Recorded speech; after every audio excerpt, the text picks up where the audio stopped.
Hello শিক্ষার্থী বন্ধুরা, কেমন আছো সবাই? সবাই ভালো আছো? আজকে আরেকটি ক্লাস নিয়ে সবার সামনে হাজির হয়েছি। তবে ক্লাসটি শুরু করার পূর্বে সবাইকে বলতেছি, অবশ্যই সবাই আমার চ্যানেলটিকে সাবস্ক্রাইব করবে এবং আমার যে ভিডিওগুলো আছে ভিডিওগুলোতে লাইক করবে, কমেন্ট করবে এবং ভিডিওগুলো শেয়ার করতে অবশ্যই ভুলবে না। এবং ইতিমধ্যে যারা আমার চ্যানেলটিকে সাবস্ক্রাইব করেছো তাদেরকে অসংখ্য অসংখ্য ধন্যবাদ। আজকের ক্লাসটি শুরু করতেছি। আজকের ক্লাসটি আমি পড়াবো ইংরেজি টেন্সের উপর। TENSE, tense. টেন্স অর্থ কি? টেন্স অর্থ হলো ক্রিয়ার কাল। টেন্স অর্থ কি? টেন্স অর্থ হলো ক্রিয়ার কাল। আমরা সহজে যাতে বুঝতে পারি শর্টকাট আলোচনা করব। টেন্স অর্থ হলো ক্রিয়ার কাল। ক্রিয়া মানে কি? ক্রিয়া মানে হচ্ছে কাজ।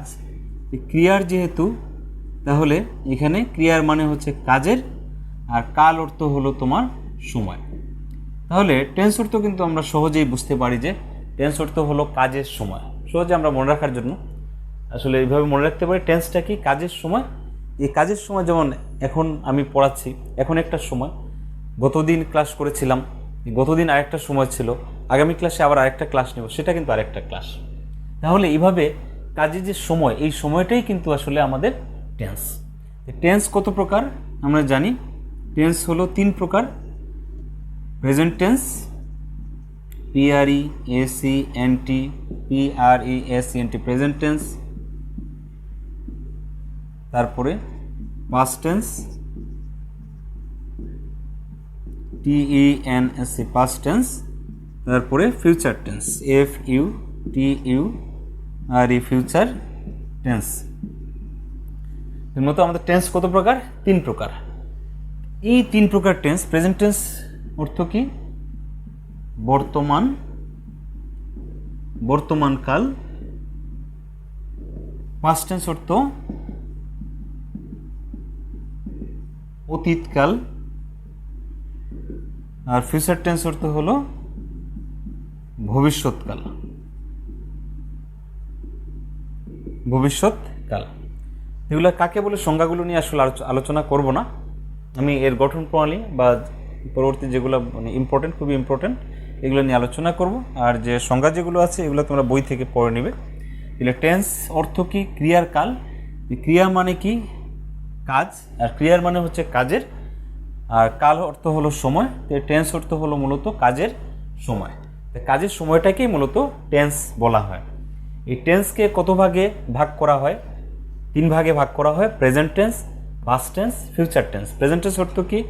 বর্তমানকাল। পাস্ট টেন্স অর্থ কি? অতীতকাল। ফিউচার টেন্স অর্থ কি? ভবিষ্যৎকাল। এই 3 প্রকার টেন্সকে কিন্তু আবার 4 ভাগে ভাগ করা হয়েছে। এই 3 প্রকার টেন্সকে কয় ভাগে ভাগ করা হয়েছে? 4 ভাগে ভাগ করা হয়েছে। 4 ভাগ কি? আচ্ছা, এই 3 প্রকার টেন্সকে, এই 3 প্রকার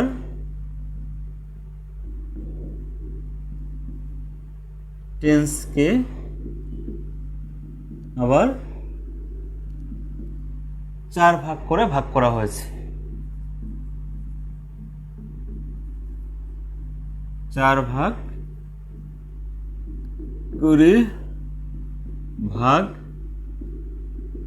করা হয়েছে। অর্থাৎ প্রেজেন্ট টেন্সকে 4 ভাগে, পাস্ট টেন্সকে 4 ভাগে, ফিউচার টেন্সকে 4 ভাগে, 4 ভাগ 4 ভাগ করে টোটাল মোট হলো 12 প্রকার। অর্থাৎ 3 প্রকার টেন্সকে টোটাল 12 প্রকারে ভাগ করা হয়েছে। এই 3 প্রকার টেন্সকে আবার 4 ভাগ করে ভাগ করা হয়েছে। তাই 4 ভাগ করে হলে মোট হয় 12 প্রকার। এই 4 ভাগগুলো কি কি? Indefinite, INDEFINITE, indefinite. Continuous, CONTINUOUS, continuous. Perfect, FECT, perfect, এবং পারফেক্ট কন্টিনিউয়াস।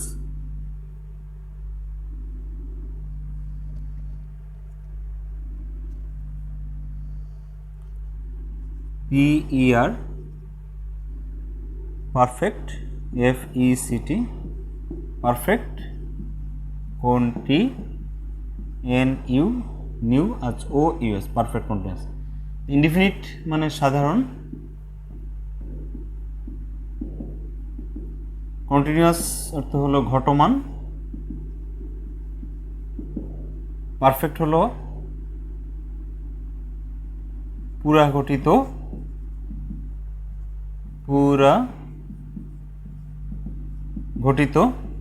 আর এটা হলো পুরা ঘটিত ঘটমান। বাংলাটার সাথে সাথে যে আমরা শিখে নিই, তাহলে বাংলা দ্বিতীয় পত্রের ক্ষেত্রেও কিন্তু এগুলো মনে রাখতে সহজ হবে। পুরা ঘটিত ঘটমান। তাহলে অর্থাৎ প্রেজেন্ট টেন্সকে 4 ভাগে ভাগ করা হয়েছে, পাস্ট টেন্সকে এই 4 ভাগে ভাগ করা হয়েছে, ফিউচার টেন্সকে এই 4 ভাগে ভাগ করা হয়েছে, অর্থাৎ present indefinite, present continuous, present perfect, present perfect continuous. Present টেন্সের এভাবে প্রেজেন্ট টেন্সকে 4 ভাগে ভাগ করা হয়েছে। আবার পাস্ট টেন্সকে past indefinite, past continuous, past perfect, past perfect কন্টিনিউয়াসে ভাগ করা হয়েছে। আবার ফিউচার টেন্সকে same, future indefinite, future continuous, future perfect, future perfect continuous টেন্সে ভাগ করা হয়েছে। তাহলে এগুলোর সংজ্ঞাগুলো তোমরা সবাই বই থেকে শিখে নেবে। আর আমি আজকে মূলত 4 ভাগ করে মোট যে 12 প্রকার আছে, 12 প্রকারের টেন্সের গঠন প্রণালী নিয়ে আলোচনা করব, যে কীভাবে এই 12 প্রকার টেন্সের গঠন প্রণালী সহজে মনে রাখা যায়। টেন্সের গঠন প্রণালী যদি আমরা সহজে মনে রাখতে পারি, তাহলে আমরা এই যে কোনো সেন্টেন্স দেখে সহজেই বুঝতে পারবো যে এটা কোন টেন্সের দেওয়া আছে। আর টেন্স যদি আমরা ভালো করে বুঝি, আমরা গ্রামারের অন্যান্য যে বিষয়গুলো আছে সব বিষয়গুলো কিন্তু আমরা খুব সহজেই আসলে পারবো। আর টেন্স যদি না বুঝি, তাহলে আমরা গ্রামারের আসলে কোনো বিষয়ই ভালো করে পারবো না। শুধু গ্রামারের না, মানে যে কোনো কিছু আমরা একটা বাক্য গঠন করতে হলেই আমাদের কিন্তু টেন্সের প্রয়োজন। ইংরেজি প্রথম পত্রেও যে সবগুলোই উত্তর করতে হলে অবশ্যই আমাদের টেন্সের গঠন প্রণালী অবশ্যই কিন্তু জানতে হবে। তো আমরা মূল বিষয়ে চলে যাচ্ছি এখন টেন্সের গঠন প্রণালী নিয়ে।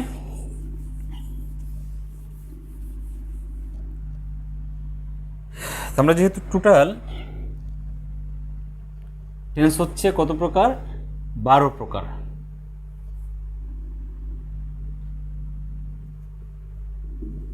মূল বিষয়টা হলো গঠন প্রণালী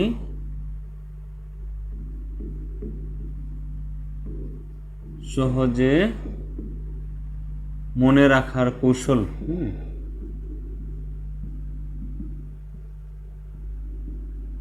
মনে রাখার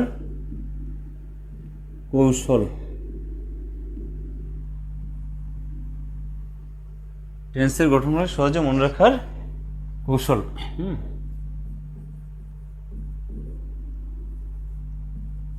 লিখে দিলাম টেন্সের গঠন প্রণালী সহজে মনে রাখার কৌশল। প্রথমে আমরা একটা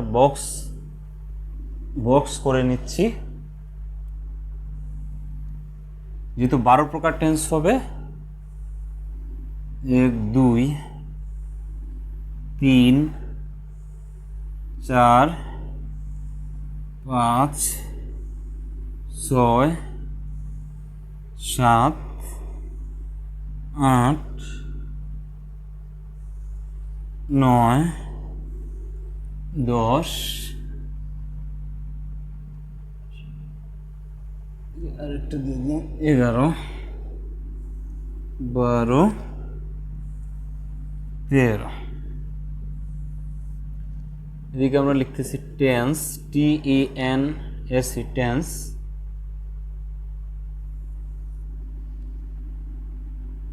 তারপরে গঠন প্রণালী, গঠন প্রণালী।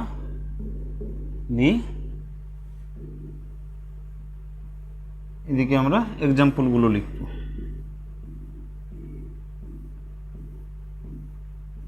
Example, EXAMPLE, example. এদিকে আমরা একটু সিরিয়াল নাম্বারগুলো লিখে নেই।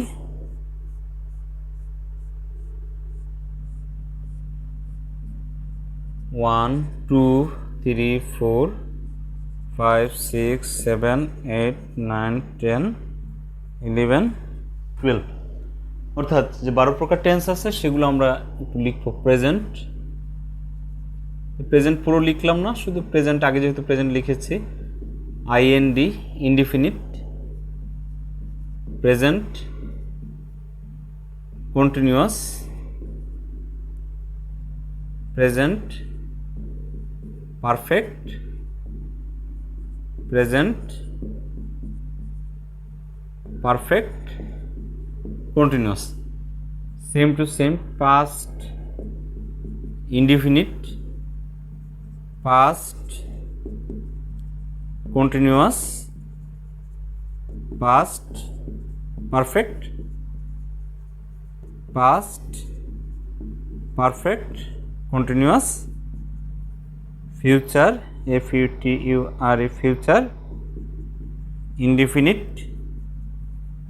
Future continuous, future perfect, future perfect continuous. এই 12 প্রকার টেন্সের গঠন প্রণালী আমরা খুব সহজেই কিন্তু মনে রাখতে পারবো।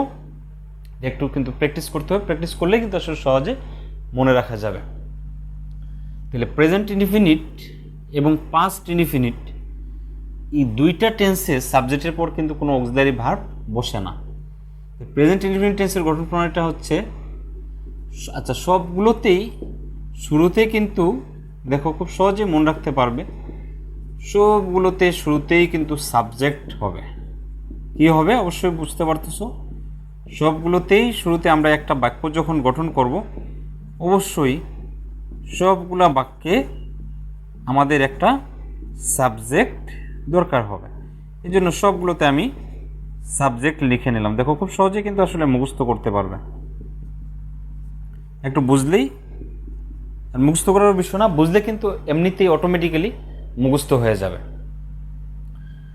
তো সবগুলোতেই কিন্তু আমাদের সাবজেক্ট দরকার। তারপরে দেখো ইনডিফিনিট টেন্স, প্রেজেন্ট ইনডিফিনিট এবং আরেকটা হলো পাস্ট ইনডিফিনিট। প্রেজেন্ট ইনডিফিনিটে আমি একটু লিখলাম no auxiliary verb, AUXILIARY, no auxiliary verb. এখানে কোনো অক্সিলারি ভার্ব বসবে না, প্লাস V1 ভার্ব বসবে। V1 ভার্ব মানে কি? মূল ভার্ব, মূল ভার্বটি বসবে। এই জন্য আমি শর্টকাট লিখলাম মূল V1 ভার্ব, যেহেতু জায়গা কম। তো প্রেজেন্ট ইনডিফিনিট টেন্সটা কিন্তু সহজেই বোঝা হবে যদি সাবজেক্ট দেওয়া থাকে, এবং সাবজেক্ট অবশ্যই দেওয়া থাকবে। সাবজেক্টের পর যদি কোনো অক্সিলারি ভার্ব দেওয়া না থাকে এবং মূল ভার্বটি দেওয়া থাকে, তাহলে আমরা সহজেই বুঝতে পারবো যে সেই বাক্যটি প্রেজেন্ট ইনডিফিনিট টেন্সে আছে। আবার পাস্ট ইনডিফিনিট টেন্স, এখানেও কিন্তু সাবজেক্টের পরে কোনো অক্সিলারি ভার্ব বসবে না, অর্থাৎ no auxiliary verb AUXILIARY, no auxiliary verb, কোনো অক্সিলারি ভার্ব বসবে না। তবে এখানে V2 ভার্ব বসবে। V2 ভার্ব মানে কি? V2 ভার্ব হলো মূল ভার্বের পাস্ট ফর্মটা বসবে। V2 ভার্বটা হলো মূল ভার্বের কি বসবে? পাস্ট ফর্মটা বসবে। তাহলে এই দুইটা টেন্সেই শুধুমাত্র সাবজেক্টের পর কিন্তু কোনো অক্সিলারি ভার্ব বসবে না। তো অক্সিলারি ভার্ব না থাকলে আমরা বুঝতে পারবো সেই টেন্স মানে সেই সেন্টেন্সটা হয় প্রেজেন্ট ইনডিফিনিট টেন্সে আছেন অথবা পাস্ট ইনডিফিনিট টেন্সে আছে। প্রেজেন্ট ইনডিফিনিট টেন্সটা আমরা বুঝবো কিভাবে? মূল ভার্বটা মানে যদি দেওয়া থাকে, মূল ভার্বটি দেখে, অর্থাৎ কনজুগেশন অফ ভার্ব যে আছে সেখানে যদি আমরা মূল ভার্বটি দেখি সেন্টেন্সে দেওয়া আছে, তাহলে আমরা সরাসরি সহজেই বুঝতে পারবো সেটা প্রেজেন্ট ইনডিফিনিট টেন্স। আর যদি মূল ভার্বটি না দিয়ে মূল ভার্বের পাস্ট ফর্মটা দেওয়া থাকে, অর্থাৎ V2 ভার্ব দেওয়া থাকে, তাহলে আমরা বুঝতে পারবো যে সেটা পাস্ট ইনডিফিনিট টেন্স। আর বাকি যতগুলো টেন্স আছে, বাকি 10 প্রকার টেন্স, সবগুলোতেই কিন্তু অক্সিলারি ভার্ব দেওয়া থাকবে। অক্সিলারি ভার্ব দেখেই কিন্তু সহজে আমরা বাকি যে টেন্সগুলো আছে এগুলো কিন্তু সহজেই কিন্তু আমরা নির্ণয় করতে পারবো। যেমন প্রেজেন্ট কন্টিনিউয়াস টেন্সে এম বা ইজ বা আর বসে। প্রেজেন্ট কন্টিনিউয়াসে কি হয়? সাবজেক্টের পর এম বা ইজ অথবা আর এই অক্সিলারি ভার্বের যে কোনো একটি বসে। এটা হলো প্রেজেন্ট কন্টিনিউয়াস। পাস্ট কন্টিনিউয়াস টেন্সে সাবজেক্টের পর ওয়াজ বা ওয়ার বসে। আবার আমি ফিউচার ইনডিফিনিটটা একটু পরে লিখতেছি। ফিউচার কন্টিনিউয়াস টেন্সে অক্সিলারি ভার্ব হিসেবে শ্যাল বি অথবা উইল বি বসে। দেখো আমি খুব সহজেই এখানে তোমরা বুঝতে পারবে, বোঝানোর চেষ্টা করতেছি। প্রেজেন্ট কন্টিনিউয়াস টেন্সে সাবজেক্টের পরে এম বা ইজ বা আর থাকবে, পাস্ট কন্টিনিউয়াসে ওয়াজ বা ওয়্যার থাকবে, ফিউচার কন্টিনিউয়াসে শ্যাল বি বা উইল বি থাকবে। এবং মূল ভার্বের প্রত্যেকটাতেই কিন্তু আসলে মূল ভার্বটি থাকবে।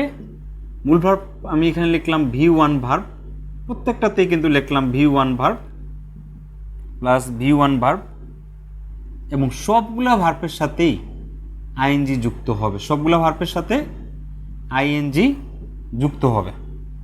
তাহলে দেখো সহজেই কিন্তু আমরা যে কন্টিনিউয়াস টেন্সগুলো আছে সহজেই কিন্তু আমরা চিনতে পারবো। প্রেজেন্ট কন্টিনিউয়াসের সাবজেক্টের পর এম বা ইজ বা আর বসবে এবং মূল ভার্ব এবং তার সাথে আইএনজি থাকবে।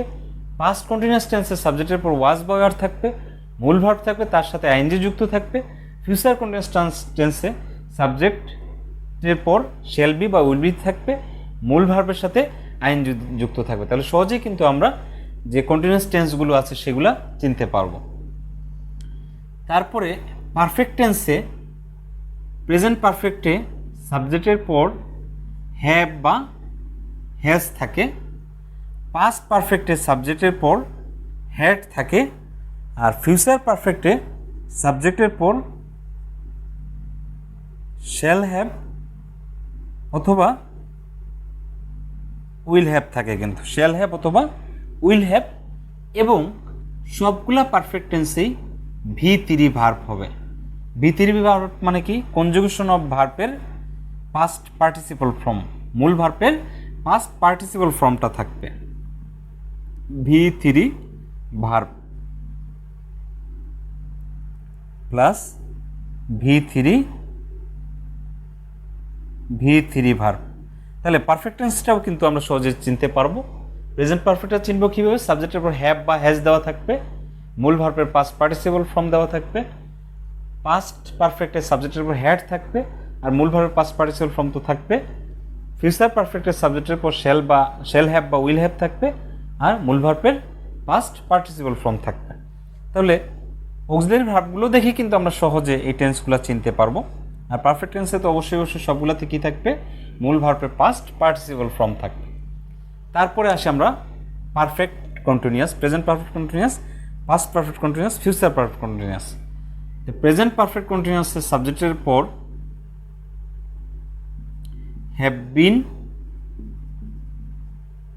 বা হ্যাজ বিন থাকবে এবং সেম আগের মতোই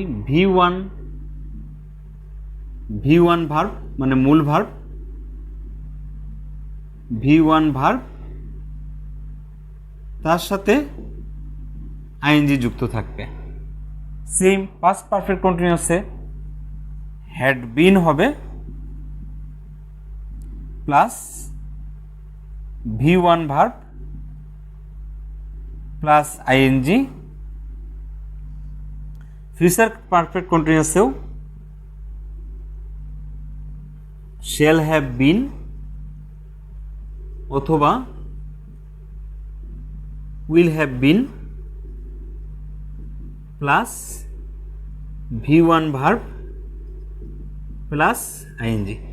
এই ফিউচার পারফেক্ট কন্টিনিউয়াসেও প্রত্যেকটা মানে ভার্বের সাথে মূল ভার্ব থাকবে এবং মূল ভার্বের সাথে আইএনজি যুক্ত থাকবে। তাহলে সবগুলো টেন্সই কিন্তু সহজে আমরা বুঝতে পারবো এর অক্সিলারি ভার্বগুলো দেখে। আর ফিউচার ইনডিফিনিটটা এটা লেখা হয় নাই। ফিউচার ইনডিফিনিটে সাবজেক্টের পর শ্যাল বা উইল বসবে আর V1 ভার্বটি বসবে, V1 ভার্ব। এবং প্রত্যেকটা টেন্সেই যে সেন্টেন্সগুলো আমরা লিখবো প্রত্যেকটা টেন্সের প্রত্যেকটার সাথে একটা কিন্তু অবজেক্ট থাকবে। অবজেক্ট ছাড়া আসলে বাক্য গঠন হবে না। একটা সেন্টেন্স গঠন করতে হলে প্রথমে সাবজেক্ট, পরে ভার্ব, পরে অবশ্যই অবজেক্ট থাকতে হবে। প্রত্যেকটার সাথে কিন্তু অবজেক্ট থাকবে। এখানে আর জায়গা নাই, লিখতেছি না, প্লাস অবজেক্ট, যেখানে যেখানে জায়গা আছে সেখানে আমি লিখে দিচ্ছি অবজেক্ট। সবগুলোর সাথেই কিন্তু অবজেক্ট হবে, তোমরা লিখে নেবে আর কি। এখন দেখো, সহজে বোঝার জন্য আমি একটু এক্সাম্পলগুলো লিখি। প্রেজেন্ট ইনডিফিনিট টেন্সের গঠন প্রণালীতে দেখতে হবে সাবজেক্টের পর কোনো অক্সিলারি ভার্ব থাকবে না, মূল ভার্ব থাকবে, মানে V1 ভার্ব এবং অবজেক্ট থাকবে। তাহলে আমি একটা সাবজেক্ট লিখতেছি আই, তারপরে একটা এখানে কোনো অক্সিলারি ভার্ব নেই, তাহলে মূল ভার্ব লিখলাম ইট, আই ইট। একটা অবজেক্ট লিখলাম RICE, আই ইট রাইস, আমি ভাত খাই। এটা একটা প্রচলিত কথা, হ্যাঁ, সব সহজে আমরা মনে রাখতে পারবো। আই ইট রাইস, আমি ভাত খাই। এখানে কিন্তু সাবজেক্ট আই, কোনো অক্সিলারি ভার্ব নাই, মূল ভার্বটা হলো ইট আর অবজেক্টটা হলো রাইস। অবজেক্ট আমরা চিনব কিভাবে? কি বা কাকে দ্বারা প্রশ্ন করলে যে উত্তর পাওয়া যায় সেটি মূলত অবজেক্ট। কি বা কাকে দ্বারা প্রশ্ন করলে যে উত্তর পাওয়া যায় সেটি হলো কি? অবজেক্ট। আর সাবজেক্টটা যদি আমি আরেকটা এক্সাম্পল দিই, সাবজেক্টটা যদি থার্ড পারসন সিঙ্গুলার নাম্বার হয় তখন মূল ভার্বের সাথে এস বা ইএস যুক্ত হবে। যেমন হি হলো থার্ড পারসন সিঙ্গুলার নাম্বার, সাবজেক্টটি হি, সাবজেক্টটি থার্ড পারসন সিঙ্গুলার নাম্বার। তাহলে যদি সাবজেক্টটি যদি থার্ড পারসন সিঙ্গুলার নাম্বার হয় তাহলে মূল ভার্বের সাথে এস বা ইএস যুক্ত হয়। তারপর প্রেজেন্ট কন্টিনিউয়াস টেন্স, এটাকেই যদি আমরা প্রেজেন্ট কন্টিনিউয়াস টেন্স করি, অথবা আরেকটা যদি সেন্টেন্স লিখি, I am, I subject, am auxiliary verb, কামটা কিন্তু মানে আমি কাম লিখবো, কাম একটা মূল ভার্ব, তার সাথে আইএনজি যুক্ত করতে হলে এখানে ইটা উঠে যাবে, COMING, এখানে হবে কামিং। হ্যাঁ, আই এম কামিং অর্থাৎ আমি আসতেছি, I am coming. I subject, am auxiliary verb, মূল ভার্বটা হলো কাম, কামের সাথে আইএনজি যুক্ত হয়, ইটা উঠে গেছে, আই এম কামিং। তারপরে একটা অবজেক্ট দিতে পারো, কোথায়? I am coming at home, আমি বাড়িতে আসতেছি, না লিখলাম না আর কি। হ্যাঁ, আই এম কামিং, আমি আসতেছি। অথবা যদি আমি ওইটা বলি, I am eating, I am eating rice, আমি ভাত খাচ্ছি, আই এম ইটিং রাইস। তারপরে এটার যদি এক্সাম্পল দিই তাহলে আই হ্যাভ, এখানে কি দিব? V3 ভার্ব টিচ, আমি এখানে দিলাম টট, TAUGHT,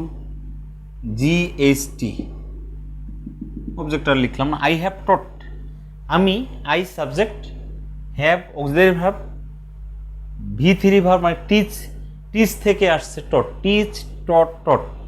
টিচের পাস্ট পার্টিসিপল ফর্ম হবে টট।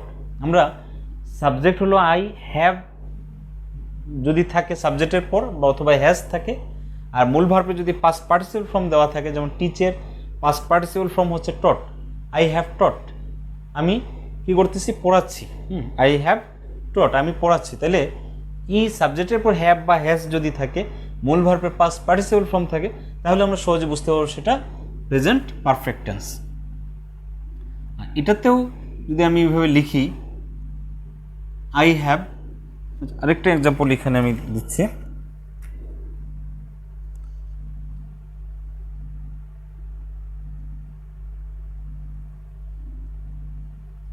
she, প্রেজেন্ট পারফেক্ট কন্টিনিউয়াস টেন্সে সাবজেক্টের পর হ্যাভ বা হ্যাজ থাকবে, হ্যাভ বিন বা হ্যাজ বিন থাকবে। তাহলে she has been, মূল ভার্বটা এখানে দিলাম রিড, এবং মূল ভার্বের সাথে কি হবে? আইএনজি যুক্ত হবে, she has been, রিডের সাথে আইএনজি যুক্ত হলো, she has been reading। এখানে একটু অংশ লিখে দিই, অনেক মানে এগুলোর সংজ্ঞাগুলো পড়লে আরো ভালো করে বুঝতে পারবে। she has been reading for 2 years, YEARS। তাহলে এখানে আমরা সাবজেক্টের পর যদি হ্যাভ বা হ্যাজ থাকে, মূল ভার্ব থাকে এবং তার সাথে আইএনজি যুক্ত থাকে, তাহলে এই হ্যাভ বিন বা হ্যাজ বিন দেখে এবং মূলের সাথে আইএনজি যুক্ত দেখে কিন্তু সহজে বুঝতে পারবো যে সেটা প্রেজেন্ট পারফেক্ট কন্টিনিউয়াস টেন্স। আবার পাস্ট ইনডিফিনিট টেন্সের সাবজেক্ট, ধরো এখানে প্রেজেন্ট ইনডিফিনিট লিখছি আই ইট রাইস, এখানে হবে I ate rice, I ate rice, আমি ভাত কি খেয়েছি। অর্থাৎ প্রথমে সাবজেক্ট থাকবে, মূল ভার্বের পাস্ট ফর্মটা থাকবে, অর্থাৎ ভি টু ভার্বটি দেওয়া থাকবে, তাহলে সহজেই বুঝতে পারবো যে সেটা পাস্ট ইনডিফিনিট টেন্স। আর পাস্ট কন্টিনিউয়াস টেন্সে হবে,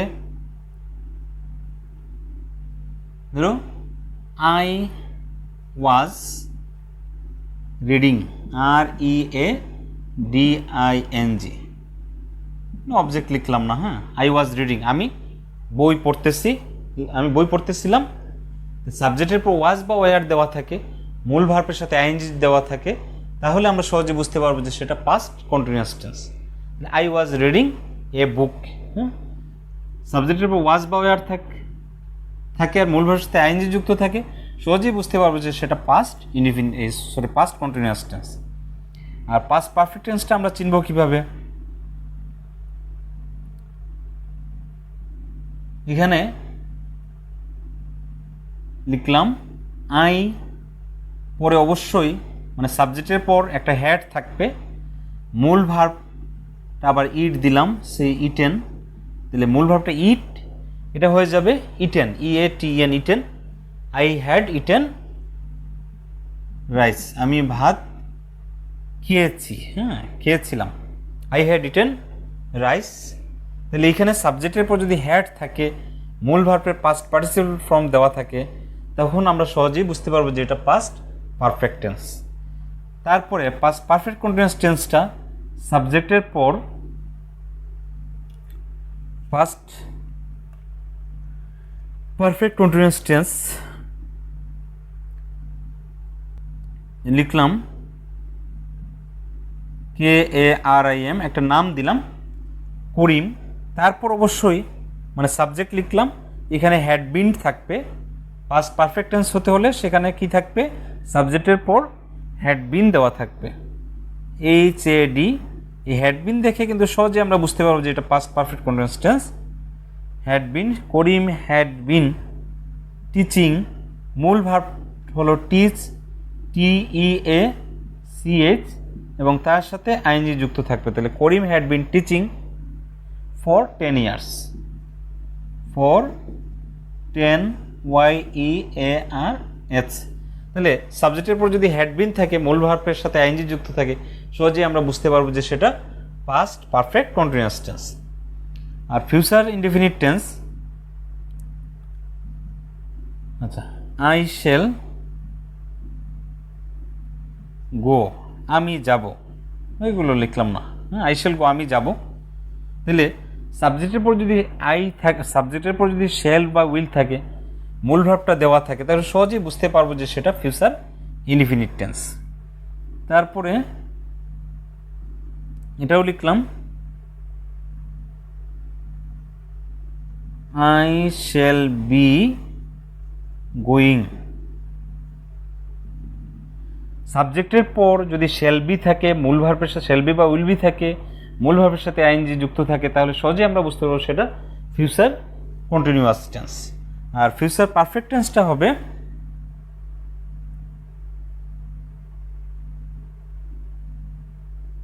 এখানে আরেকটা দিলাম, দে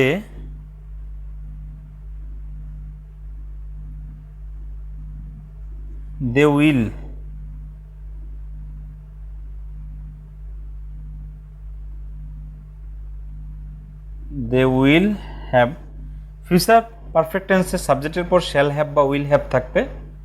ফিউচার পারফেক্ট টেন্সে কী থাকবে? সাবজেক্টের পর শ্যাল হ্যাভ বা উইল হ্যাভ থাকবে, সেটা দেখে সহজে আমরা ফিউচার পারফেক্ট টেন্স চিনতে পারবো। এবং মূল ভার্বের কী হবে? পাস্ট পার্টিসিপল ফর্ম হবে, দে উইল হ্যাভ,